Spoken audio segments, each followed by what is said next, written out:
Hello, everyone. It's Stephen Meadows, and welcome to Mind Your Business. Welcome back to another one of my long-form podcast episodes, as I like to call them.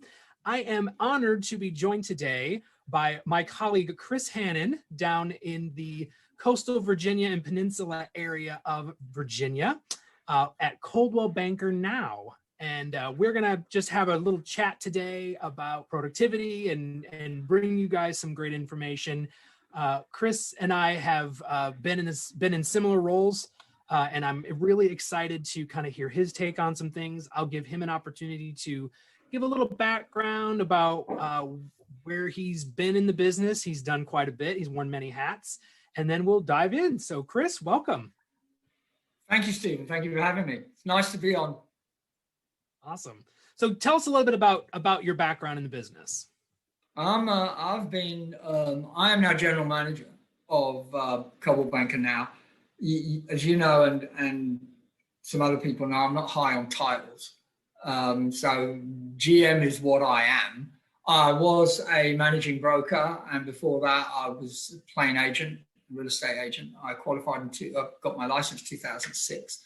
Before that, I was a finance director, finance manager, whatever you want to call it, VP of finance, I think you call it in the States, for the automotive component industry. And I was in that a long time around the world, doing it in different places, not making a lot of friends, as finance people tend to do.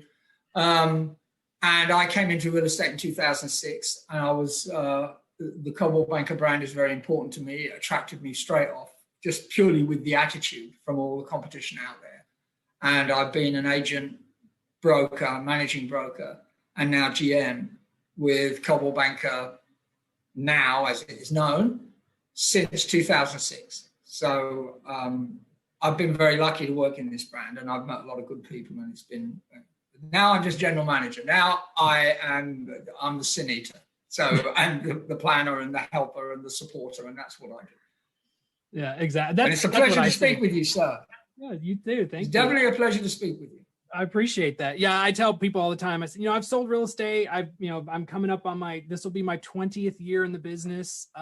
In August, I will celebrate my 20th year in being licensed. So I'm excited. I've worn a lot of hats too. And I tell, I've sold, I've done a little bit of everything, but now my job is to basically keep the wheels on the bus and make the company work so that our agents can get out there and make money. That's my job. So I'm here to just make sure that the world goes round. So, we're in that special time of year when we're speaking as of the recording of this. It is New Year's Eve. You'll probably be listening to this sometime in January. It's business planning season. I mean, honestly, if you're just starting business planning now, you're probably behind the 8 ball. You should have already had your business plan done by now, but still, a lot of people don't start thinking about their year until the year has started. So, I still think it's important to talk about what you want to accomplish, in your business in the coming year, or even in the next quarter, or a long-term 3 to 5 year plan. So I guess my big question is, from a promotion standpoint, carving out that agent value proposition, what would you say is really that core must have that every agent needs to evaluate in their business to really carve out their identity? That's a good question. And it's a very broad question. And like all things, I believe, you believe, yes, I got the answer to that. I can answer that. You want to stand out. In order to have a niche or a core or be successful or grow, you have to stand out. Nothing has instant gratification. If you have instant gratification in this business as you're just starting, you're very lucky, but you have to build on that. The main core thing I think about this is experience doesn't really matter. Experience is a great value. It is a great value proposition. But you have to balance experience with telling your story in order to get your prospects. And it's always about prospect building. Balance your experience with the story you have to tell. People are much more easier to relate to you as a person especially now in the time of COVID, when a lot of things are virtual, a lot of things are on the web, which is where, you know, I see a lot of growth for our core. Other that than just how many houses you've sold and just a face on a billboard. And for that, I mean, stay current. By that, do not lie, do not, you know, be real to yourself, be honest with yourself, make sure your plan is in place. If you have a demographic, discuss what your demographic should be, whether it's new homes, whether it's new builds, whether it's a given neighborhood, a given area, a given set of the population. Once you've got that, something you love to do, something you and I discussed before, if you have a love for something, that's an instant prospecting game. So you have to be real. You have to make sure that your materials and who you are up to date, consistent, fresh, and dazzling. They have to be out there. Along those lines, how important would you say the niche is to the agent's identity? You know, I've seen those agents that want to be all things to all people, and they end up being nothing to nobody. To be blunt, you know, how important? It's trifle harsh there, Steve. I know, exactly. I don't mince words. You know, what would you say is finding that niche? Like, how important is that, and what's a good way for the agent to kind of identify what niche they want to serve?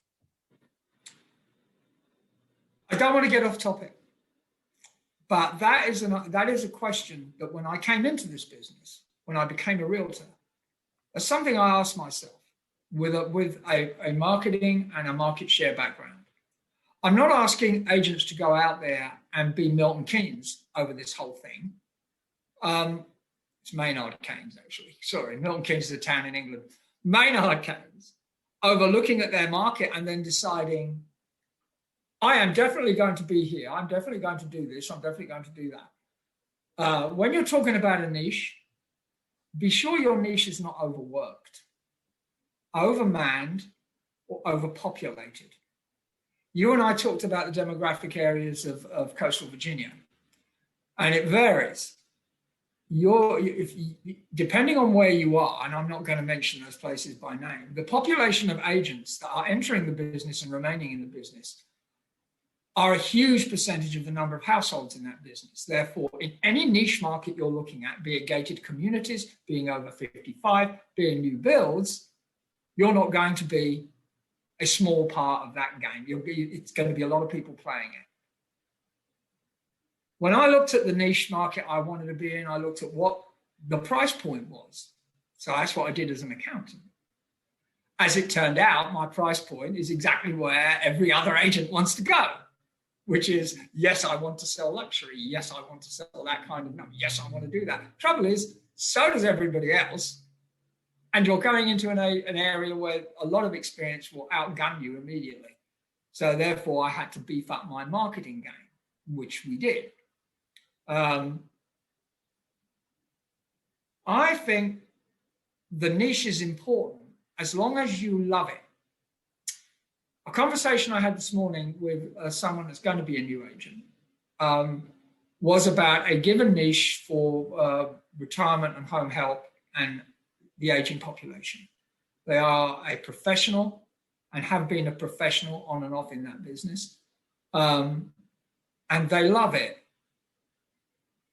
That is going to be the story when they tell their story in that niche market, which they're going to aim for, which is carefully thought out, it's been reviewed, it's been researched. They know what they can do in it.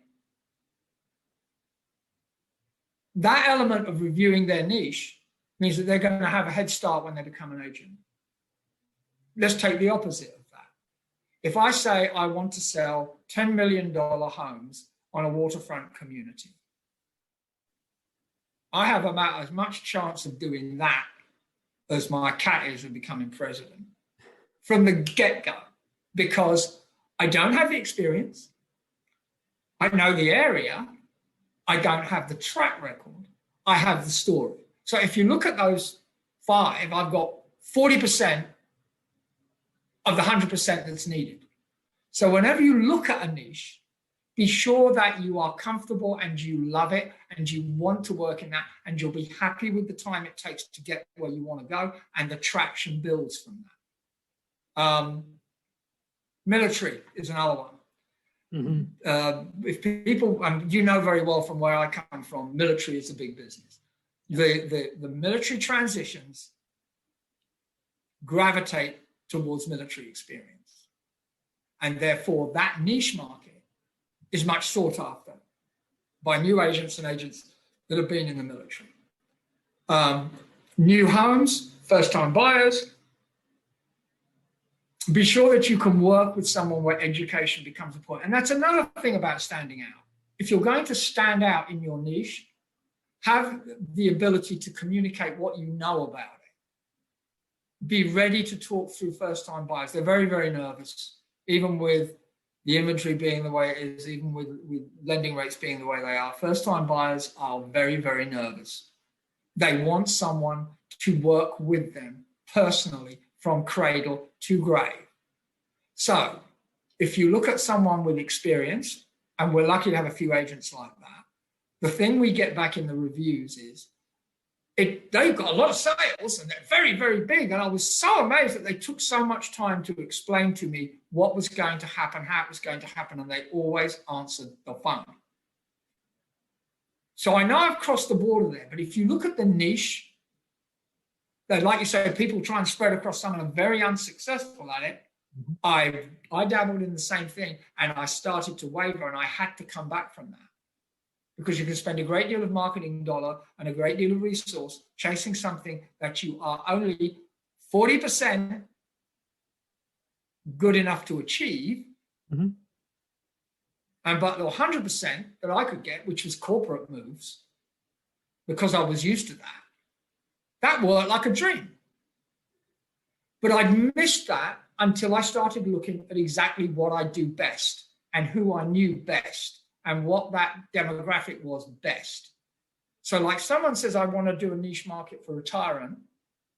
Those people have worked in retirement. They're very happy to work with the aging population. They're very happy to work with that demographic. If you want to plug Realogy, you've got the retirement thing going now. They know that market and they love it. I forgot how close I was to corporate relocation. Instead, I went for the glittery thing, the one thing I had my 40% ability on. The niche that got me was the one that I realized I should have looked at in the first place, which was corporate. Mm-hmm. And on that basis, it worked for me very well. Yeah. Because I forgot that I knew all about international moves and all about shoving things in Mayflower vans and all about them busting up that, that Chelsea trophy. So I did. Niche is about knowing it and loving it. Yep. And do not overreach yourself. Do not overstretch. If you're talking about Virginia Beach, which part? If you're talking about Williamsburg, Yorktown, you've got to be careful with how that spreads. Those two things split up the middle. And then you're talking about gated. You're talking about a whole range of economic changes. Be sure you know it. And be sure you're comfortable with it, and you're going to love doing it. Mm-hmm. In it's its simplest terms. So I 100% agree. My favorite thing that I ever sold was foreclosures. I spent 8 years in the REO market, and I loved every minute. People like, oh my gosh, I could never do that. I'm like, I had the time of my life. I was making money during the recession when nobody else was, and I loved it. I loved the structured nature of it. It was just awesome. I mean, I had one of the largest bank portfolios in Nashville, and it was awesome. And then I met an agent shortly thereafter who was passionate about horses. She loved horses. So she marketed herself as an equestrian property specialist. But she did it in a way that was so subtle that you barely knew what she was doing. She just talked about how great horses were and all these wonderful things about horses. And what that did was attracted people like her that liked horses, that were looking for horse farms, whether they knew it or not. And she actually carved out a nice little niche for herself. But you see how that works in what she's just done. She has just told her story, and her story has related to her prospects. Yep. People want to do business with people they know, like, and trust. Yes. What's going to draw them to you is a common connection. You know, it's, oh, hey, you breathe oxygen, so do I. It's got to be a little less common than that. But you know, I want to do business with people who think like me. You know, like, you seem like you and I would get along. We can do business. And the problem that I see from a branding perspective. So I've written several books, one of them on social media branding, and the mistake I see a lot of agents making is they will pick niches that are totally just unrelated to one another, and they end up splitting their audience in half. So only half of their marketing, half of their branding actually lands, because they're like, oh, I do first time home buyers and luxury. Those two niches don't generally overlap. Like, once in a while you get a first time luxury buyer, but they're usually not a first time buyer. And so what does a luxury person care about, 5 mistakes a first time home buyer makes? If you're putting out content, who cares? And a first time home buyer might think it's cool to look at what bathroom finishes are trending this year in the luxury market. They might think it's fun to look at, but it doesn't really resonate with them. So like, you're really doing yourself a disservice by trying to market to two separate niches like that. If you want to do two different groups, make sure they overlap a little bit.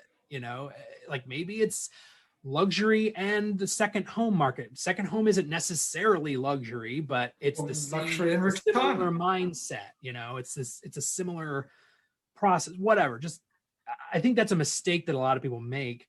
But then going back to what you're talking about, telling your story, how are you going to tell that story? I mean, I'm a first time home buyer specialist and a luxury specialist. That's two different stories. I don't think you can. I don't think, see, that's the point. That's the balance you're talking about. That's the mistake I made as a rookie, and many rookies do. I can do the whole thing. I can answer all those things. No, you can't. I couldn't. When you do the niche, you're right. You can't balance luxury and first time. You can't balance REO and global luxury. The two, to spend your marketing dollar and your hard thinking time on that split proposition, it'll drive you nuts. It'll absolutely drive you nuts. It'll probably drive you telling broke the story. Yeah, damn right. And that's what I mean. You're starting off in this business, and you've got a business plan. You know how much you're going to spend on it. You're going to spend next year, the next 3 months, how much your resources are going to support you. You're going to go out there and do a grand gesture for a lot of money. It will rise and fall like that. And that won't, I'll tell you a story that'll tell. That'll tell you a story that you've got a lot of money to burn on one thing. But you're right. I have contemplated what when we talked about telling your story, I'm towing this Coldwell Banker line, and you know that. And I tried to find a happy medium with how to walk that to get the personality across, that the agent is there as your professional go-to person. And the way we did that was each agent has a story. Each agent has a story, great or small. Football, family, animals, pets, age support, military, all sorts of stories that they can personally share that people can relate to. Now, I know you were part of this, and I know you were part of this at some time, which is where we did, this is home, this is awesomeness. Mm-hmm. And David Marine did something, and my lot are going to get bored when they see this, about hearing about how good this was. But the simplest story that was ever conceived by that was, this is home, this is awesomeness. We use that to brand individual agents across the board in all kinds of media. The attraction that got for each agent's business, be they rookie or experienced, was substantial. Substantial. So when you tell your story, I'm not telling you to go out there and make it up, because you should never lie as a realtor. You should never embellish as a realtor. You should never actually do something or say something that is completely false, untrue, or at least a blurring of the edges, because you will get found out. So tell your story with honesty and consistency, and plan to do it as often as you can, even though consistent, I think the two words are slightly different. but you can't split your marketing dollar to market both ends of the spectrum. You will fall in the middle and you will lose. So if you're going to do it, you've got to love it and you've got to know what you've got to do with it and you've got to do it right. And we have the resources, you know about the resources of it. And something else you and I talked about in the past as well, if you have an idea for a niche or a marketing plan, share it. And I don't mean share it like give it away, like it's free manna. I mean, make sure you share the idea with a peer group who can offer you support and probably synergy in the message you're going to send. You and I both know about how that works if you want to go it alone, which is a dangerous thing to do. I'm not saying you can't. I'm just saying, please share it because you will get ideas, same way as you've given me one already today. Things that are obvious to me but that I miss, which is this idea of splitting our marketing dollar. We don't do that. We cannot do that. No one can do that. The same way as I believe finding your niche is a great way that you could share it with your manager and your peer group and the people around you, the people you trust the most. Share that with them. Ask them what they feel about it. Ask them what it means for you. Do you love it? Is it sustainable? Can you sustain it? Because real estate is a long-term business. You're not in and out. It used to be in and out in the 80s. It's not this case anymore. You're in it long-term. Therefore, you are building relationships for life. It is something you said before. You are building relationships for life. So you have to be consistent in that relationship and that message. If you're going to have that niche, remember it's for life. You know, a diamond is forever. And that is how long you've got to work it.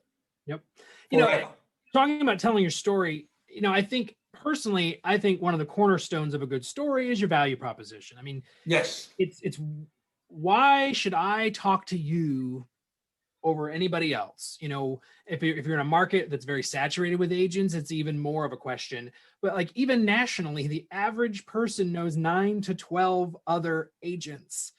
So you're not the only realtor they know.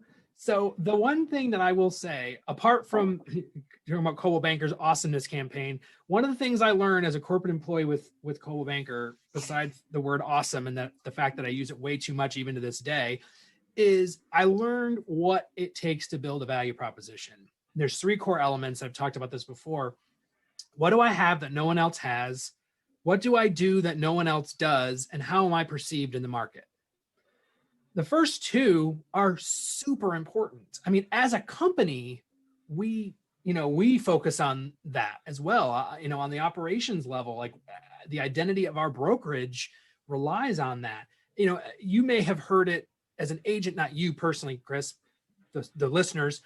You know, as an agent, you might have heard it called your USP or whatever, you know, your unique selling proposition. Yeah, unique selling proposition. I call it a value proposition, or your iPod, individual point of difference.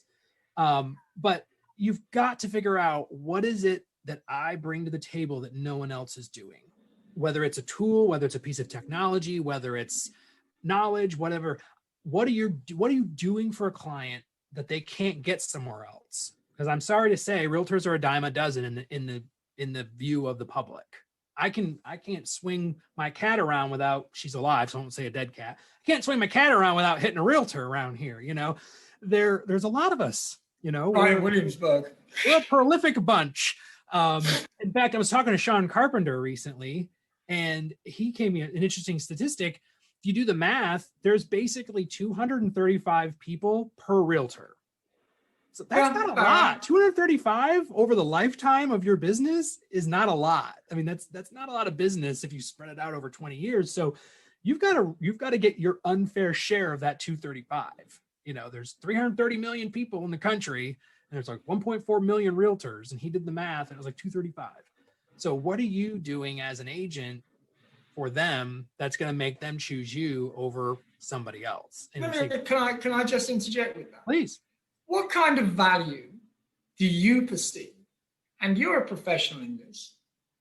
We look at a value proposition, we bandy that word around because it's a nice economic term, and value proposition means that, that sounds really sort of, you know, university stuff.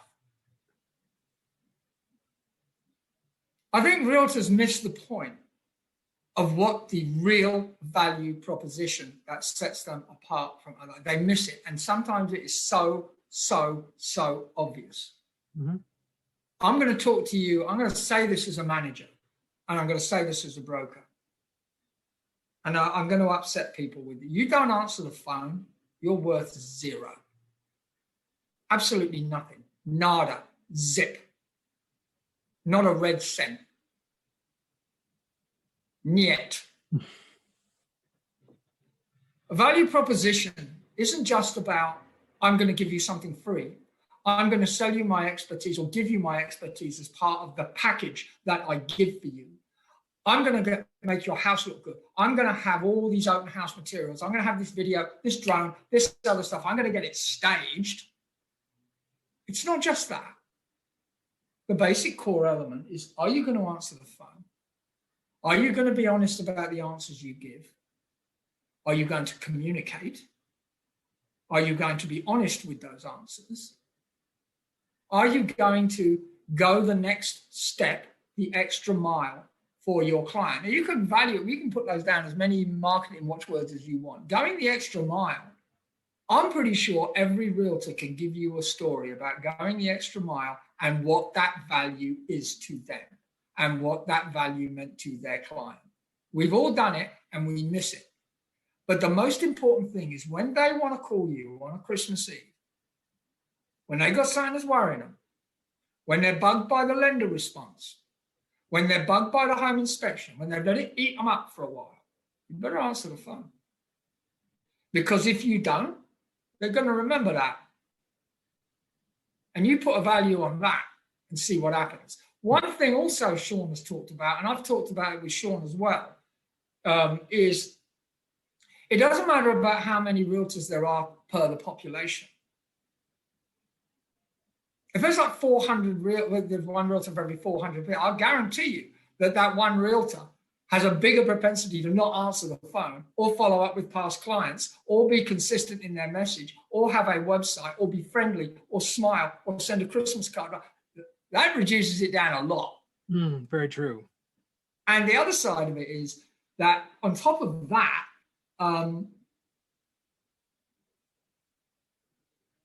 how many just keep it, just bandy that word around as a realtor, not realizing what commitment we're making? Your value proposition is a commitment, and there's money in that. Mm-hmm. I tried a while ago, to the annoyance of most of my managers, to put an algorithm on our lead generation. I thought I was quite successful, but then I wouldn't I? It's very difficult for a realtor to put a value on what they believe they bring to the table. If a client comes to them and says, what are you going to do that other realtors don't do?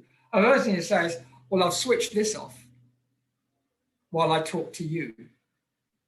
This isn't going to ring while I talk to you. However, you call this, I will answer that phone. I know that sounds like ironic and a oxymoron. But again, with the message, if you tell your story, yes, I will answer your calls. Yes, I will do that. I will also let you know when I'm available and when I'm not available. And that will be in very unique circumstances. Communication is the one thing that every client wants to hear. They want to know if you're going to communicate with them. Now, every time you want to dangle out there, what's my value proposition? Everyone's going to jump on commission. No, I don't think anybody who wants to sell their property is truly interested in that. They will say that. Mm-hmm. But what they want is somebody who's going to be there for them. This is a professional relationship. This isn't a store-bought relationship. This is a long-term professional relationship. We are professionals. We have to behave like professionals, look like professionals, answer the phone, and be communicative like professionals. Now, I know it's going off the subject a bit, but you asked about what the value proposition is. I can show you a stack of pretty stuff about what our value proposition is. Yep. The gloss, the other stuff. I can do a lot of that. But communicating and being sure that you communicate and answer the thing. Then, of course, there's your presence. And one of our value propositions is, well, we're in a lot of MLSs. If you can't explain that to what that means to your client, then that's just self-serving. So it's the base format. The asset you have is how communicative are you, how professional are you, and how professional can you come across and support your client. Mm-hmm. I didn't mean to interrupt you with that and then ramble on about it, but I find it very, very, very, very, very upsetting that they all talk about, I will sell your home, I will do this, I will do that, I will do the other, and they don't call their client on a showing. They don't call their client on feedback. We don't answer the phone. We don't answer the phone from prospects. We don't go back to the people we have sold to. 80% of realtors do not go back to people. And what does that client say? Well, if they called me, I would have done. I would have used the same one if I only remembered their name. Yeah, exactly. You know, and I think the story that you tell also needs to be adaptable. You know, talking about the value proposition especially is, you know, like I was talking to one of my agents. She had stumbled upon a listing that she got off of Facebook. You know, she had basically, you know, been the first person to raise her hand when someone went on to some forum and said, I need to sell my house. Who should I talk to? And she's like, me. And she was like, look, this house is literally going to sell in like 3 days. I mean, that's the kind of market. I don't know what your market's like right now, but our market is within hours. We're getting showings and offers. It's ridiculous. Right, so. To a crazy degree. And I said, okay, the problem you're going to run into is if you're going to, you know, she's like, I don't really have to sell this to her. Like, I just need to get her to sign the paperwork. I'm like, the problem is if you go in there talking about how fast it's going to sell, you're going to have a hard time defending your commission. Why am I paying you a full commission for 3 hours of work? Said, so your value proposition is not the marketing that you can bring to the table. Because, you know, we have a great marketing apparatus. That doesn't really matter. A single cell phone photo will probably sell that house. You know, we don't need we'll do the professional photography, but we don't necessarily need it. Your value proposition of this person is, I'm going to help you navigate the multiple offer situation that you're going to find yourself in within a couple of days of me putting this house on the market. That's precisely what I bring to the table, Mr. and Mrs. Seller. And she got the listing and it went under contract within a few days. You know, but you have to be able to adapt the story that you're, you know, if you go in there with a static script and you're like, I will do these 3 things to sell your home, please sign here, it doesn't work. You know, you've got to be able to pivot and know the value. And I think that the key to that is knowing your own value and being able to articulate it to others. If you don't know your value, and I think that's where newer agents stumble, is because they may know what they're good at, but they don't know how to articulate it to other people. And I think the faster you can learn that, the better off you'll be in your business to be able to say, you know what, I might be new, but you know what, I will work my butt off to get your house sold. And, you know, I'm tenacious.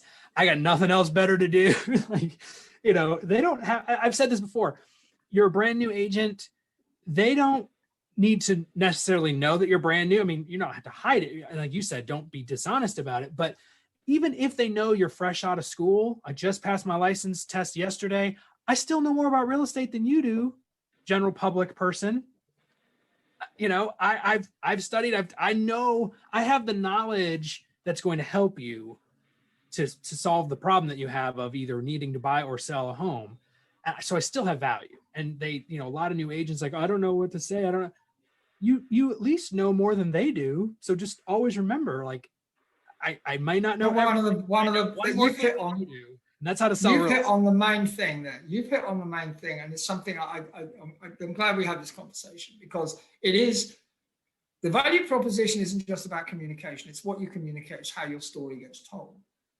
One of the things, like, I may be a new agent, and I may know about real estate, which you do not, and I can help you navigate that. But I also have resources behind me that will help me get through that navigation for you. That is why I have the power of this brand. That is why my team supports me. One of the things I learned early on is that the teamwork was everything to my success as a new agent. Absolutely everything. So when you would go in, do exactly the same as you said. Yeah, I'm a new agent. I'm glad you like my card that said I will work for you 24/7, because I will. But also, I am lucky enough to have a resource environment behind me that will work for the same goal that I work for, which is to sell your house, and which is to negotiate and navigate the things you will face with selling this, whatever it is, whether it goes in hours or whether it goes in months. Mm-hmm. And again, it's not a value proposition in dollars and cents term in the effect of this is the brochure. Right. It's not that. It's the intangible professionalism.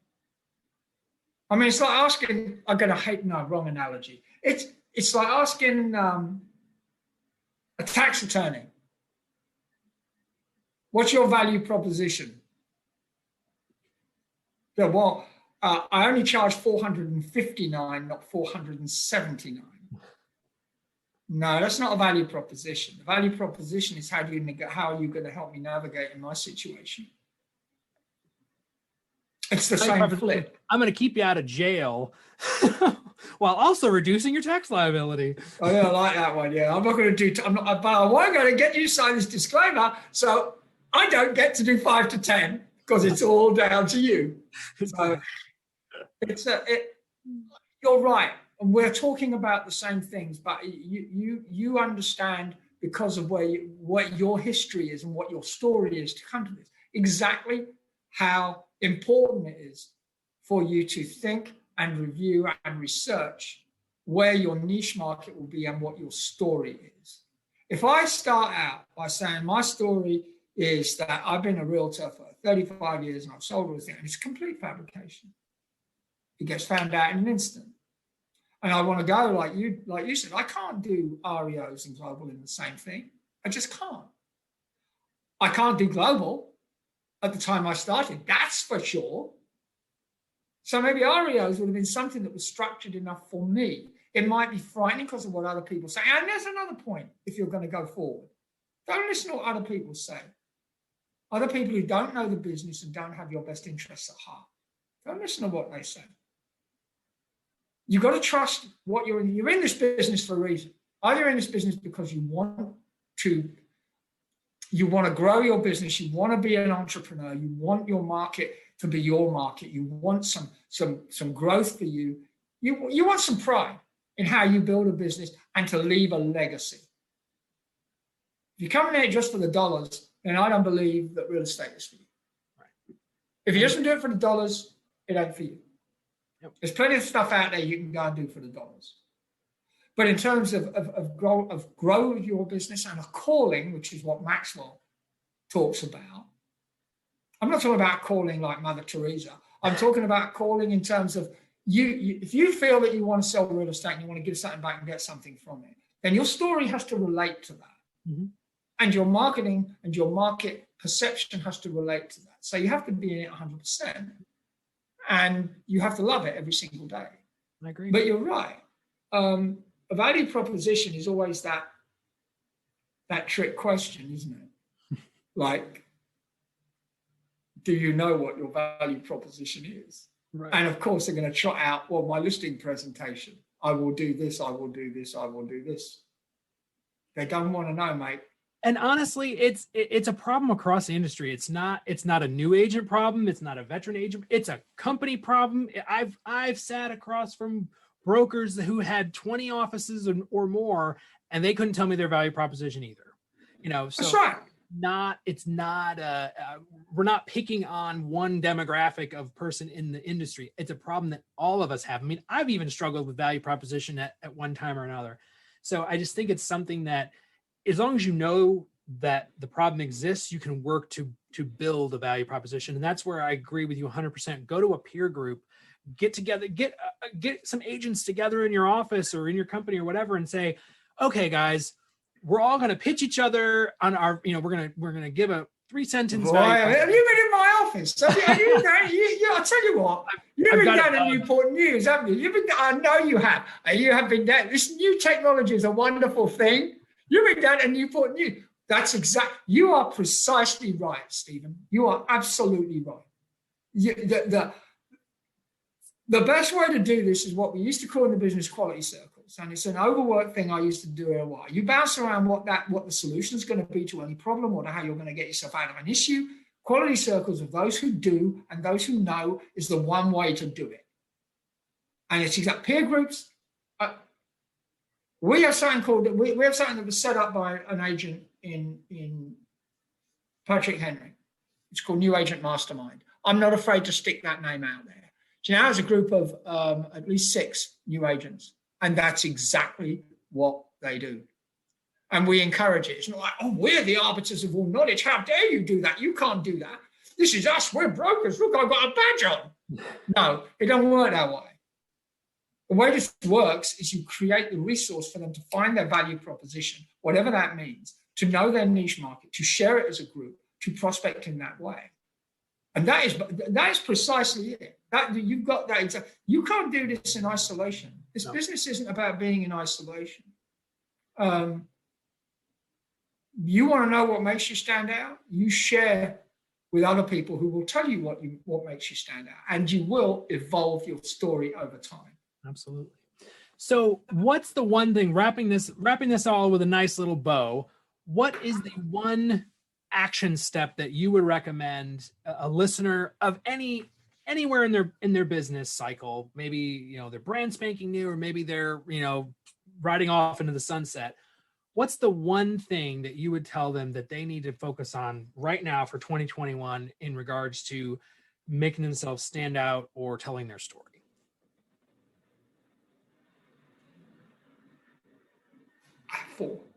4 is fine. Write them down. No, I don't have 4. 4 steps. I know you're going to drop that one on me. It's like, this is a test. I can do that. I'm saying the program says you're going to win it. Is it A, B, or C? You want to stand out. You want to go forward. Your communication has to be human. You have to be seen to be human. Get yourself your position on social media. Use it as be human. And when I say that, your communication has to be human. No stock answers, no stock things. Handwritten. Send your messages handwritten. The one thing that you should do is reward loyalty with spontaneity. Whatever your market is, whatever your niche, you reward the loyalty to you of your followers and your prospects with spontaneity. Answer the phone. Make sure you interact with them. Communicate with them. And make sure your plan isn't short term. If you really want to know, and I don't know whether you agree or whether Steve agrees or whether not, a short-term plan, like if you don't know where your next mortgage payment is coming from, you've got a problem. Your plan right now, what's your June going to be like? If you want it as short as that, what's your pipeline going to be like? Go back into your records, look at where you are now. Are you going to get those numbers? It's very simple. Go to it now. How many transactions do I need to pay off that credit card for Christmas? To make sure I can get into the Valentine's Day, to make sure Easter comes and goes well with my family, and where am I going to be in June? How many deals do I need? Do it now. Do it now. I mean, I'm not going to give you the marketing spiel. I'm not going to give you go out and buy cards, send this out, get you 400. Do it now. How many do you need? I mean, we can talk in terms of story from now until doomsday, but how many do you need? How many closings do you need? How many transactions do you need? Because that's the kickoff point for your communication and your spontaneity to start. That is your base prospect. It's your roadmap. I mean, you can communicate with people all day long, but if you don't have a direction, if you don't be like, I need to talk to X number of people a day to get X number of appointments, to get X number of listings. You have been in Newport News, haven't you? You have. I know you have. Now, don't give me that. I know you have. All right. Sorry, mate. But yeah, I mean, you've got to know your numbers, know where you're going, and then it'll dictate how you get there. You can look, okay, I've got to touch 5 people a day. I need to have 5 conversations or whatever that number is. And then I've talked about it a little bit in one of my videos called Eat the Elephant. You know, you do it one bite at a time. You might look at this June thing and go, oh my gosh, how am I going to get, 30 closings by June? One at a time. But you got to build the pipeline. You have to start doing it now. Every single day, you've got to have that action plan in place. You know as well as I do how that works. And when we do our business plan, I've sent them out to agents and we've given classes on it. And I would love for you to be part of what we do. There is a model I use, which I did with a lady called Julie Gisella, who is now down in Texas, when she was here working in Norfolk. And it was based basically on how much money do I want to earn? What's your split? What's the basic commission? What's the average house price? Mm-hmm. You stick in how much money you want to earn. It tells you exactly how many contacts you have to make each day, how many transactions you have to close. And it's based upon the algorithm that says if you're going to do 30 people, you're going to get 5. Oh, no, it's not, actually, it's much more than that. 115, you get maybe 20 appointments. Of the 20, maybe you'll get 5 that will, of 5 that will list, 3 will close. Mm-hmm. And so when I say to you, where do you want to be in June? How many transactions? Our business planning has worked on that and people should be aware of it. Your pipeline should have this many people in it. And this is who you're going to tell your story to. And this is who you're going to relate to. Because they will come to you and those prospects will translate. But where do you want to be now? So you want to do something for 2021? Where do you want to be in 6 months' time or 12 months' time? And this is a long-term professional business. The days of in and out, quick buck, that's gone. Yeah. And this is an expensive hobby. So if you're in it just Damn right. Phew, I can think of a lot cheaper hobbies to have. That's right, yeah. It ain't cheap. And if you're going to do that, make sure that when you're looking at your pipeline, you plan for it in that way. This stuff, we give a lot of resources, and you know this. You know this at Premier, we give a lot of these things free. All of these things are part of what we are. This is our value proposition. Mm-hmm. But you must have an idea of how you're going to bankroll that. Right. And if you can't, ask. Yep, absolutely. Well, this was amazing. Thank you so much for your time. I appreciate everyone that tuned in. I absolutely love doing the podcast and the videos and all that. So this is a little bit of a passion project of mine. So I'm always thrilled when someone can join me. So thank you, Chris. This has been great. So I want to wish you all a wonderful, wonderful day and hope that you make amazing choices.